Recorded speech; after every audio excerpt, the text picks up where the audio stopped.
ఏంద్రు పందులు బడికి వచ్చినాయో పందులకు అడ్మిషన్ ఇచ్చిండ్లా మరి అన్నట్టుగా నల్లబందులకు అడ్మిషన్ ఇచ్చిండ్రు. ఎన్ని పందులకు ఇచ్చిండ్రు? 1 2 3 4 5 పందులకు అడ్మిషన్లు ఇచ్చిండ్లే స్కూళ్ళల్లో. ఇక పోరగాళ్ళు తక్కువైనట్టున్నారు స్కూల్లో స్ట్రెంత్ తక్కువైనట్టున్నది. ఇక పందులకు ఇచ్చిండ్రు అవకాశం. పాపం వాటికి లైన్లు ఎట్లా నిలబడాలో నేర్పిస్తాను. ఇట్లా పోరగాళ్ళ లెక్క నిలబడాలి, లైన్లో ప్లేట్ పట్టుకోరాదు కదా వాటికి, ఎట్లా మరి? ఇక ప్లేట్లలో అన్నం బట్టి పక్క పెట్టు. చూడు రేవంత్ రెడ్డి గారు, విద్యాశాఖ మంత్రి గారు, మీరే విద్యాశాఖ మంత్రి గారు, పందులను స్కూల్కు తీసుకొచ్చిన ఘనత మీ ప్రభుత్వానికి దక్కింది. ఇంకా పందులకు పాన్స్ పౌడర్ కొట్టి సెంటు కొట్టి వాళ్ళకు స్కూల్ డ్రెస్సులు కూడా ఉట్టిస్తే అయిపోతుంది. ఇక ఇట్లున్నది. సేమ్ పందుల కొట్టాలి లెక్క లేవు. ప్రభుత్వ పాఠశాల తీరిది ఇట్లనే ఉంటాయి.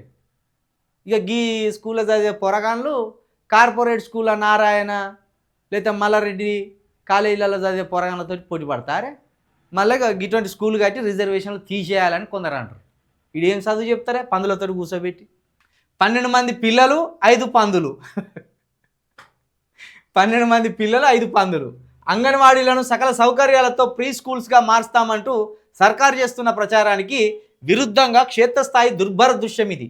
మహబూబ్నగర్ జిల్లా మూసాపేట మండలం వేములలో పూర్వ ప్రాథమిక పాఠశాలలో కొనసాగుతున్న ప్రాంతంలో పందులు తిరుగాడుతుంటే బిక్కుమంటూ భోజనం కోసం లైన్లో నిలబడిన విద్యార్థులు. ఇది కూడా రేవంత్ రెడ్డి గారి జిల్లా, రేవంత్ రెడ్డి గారి ఉమ్మడి మహబూబ్నగర్ జిల్లా ఇది. అయ్యా ఏందో మరి నీ దరిద్రమో లేకపోతే తెలంగాణ దరిద్రమో అర్థమైతలేదు, కానీ అన్నీ నీకు వ్యతిరేక పవనాలు స్టార్ట్ అయినాయి. పందులు స్కూల్లో కథ పట్టించుకునే నాదు లేరా.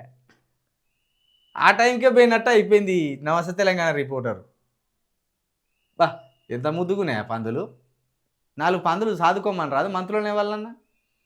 4 పందులు సాదుకోమని ఓ 2 పందులను మల్లారెడ్డి యూనివర్సిటీకి, ఇంకో 2 పందులను నారాయణ యూనివర్సిటీకి, ఇంకో 2 పందులను చైతన్య యూనివర్సిటీకి ఆ మెడికల్ సీట్ల కోసం అప్లై చేసుకోమని రాదు. ఏందాకి బుద్ధి తక్కువ కథలు. గింత అద్మానమానే అంటే సర్కారు బళ్ళు అంటే దళిత బిడ్డలు, బీసీ బిడ్డలు, ఎస్టీ బిడ్డలు చదువుకునే పాఠశాలలు కాబట్టి అక్కడికి పందులను పంపినా మంచిదే, కుక్కలను పంపినా మంచిదే. ఇప్పుడు ఏంటంటే పందులకు పెట్టే తిండే మీకు పెడతాను రా, అందుకే ఉరికొచ్చినాయి అవి స్కూల్కు అని చెప్పడానికి. పందులు కూడా తినేదాన్ని పెడతాను అన్నట్టు.